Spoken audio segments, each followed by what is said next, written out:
Hi అండి. ఈరోజు నా బర్త్డే కాబట్టి చర్చికి అయితే వెళ్ళాను, ప్రార్థన చేసుకుని వచ్చాను. మా అయ్యగారు మాకు సంఘస్థులకి ఇచ్చే చిరుకానుక ఏదైనా ఉందంటే ఇది.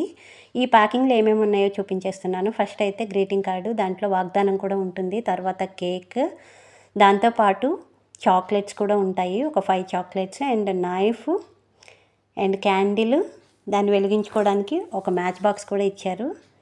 దీంతోపాటు అన్నిటికంటే ముఖ్యమైనది వాగ్దానము. నాకైతే వాగ్దానం ఏమొచ్చిందంటే, ఆపత్కాలమందు యెహోవా నీకు ఉత్తరం ఇచ్చునుగాక, కీర్తన 21. సో ఈరోజు అయితే నా బర్త్డే మా అయ్యగారు ఇచ్చిన కేక్తో ఇలా అయితే నేను ఫ్యామిలీతో సెలబ్రేట్ చేసుకుంటున్నాను. అన్నిటికీ మించింది దేవుని యొక్క కృప. మరొక నూతన సంవత్సర దయాకిరీటాలు ఇచ్చారంటే అది దేవుని కృప. అందుని బట్టి దేవుని నేను ఎంతగానో స్తుతిస్తున్నాను. ఈరోజు ఫ్యామిలీతో ఇలా చేసుకుంటున్నామంటే కేవలం దేవుడిచ్చిన ఆశీర్వాదం. సో నాకు విషెస్ చెప్పిన ప్రతి ఒక్కరికి thank you so much and be blessed me.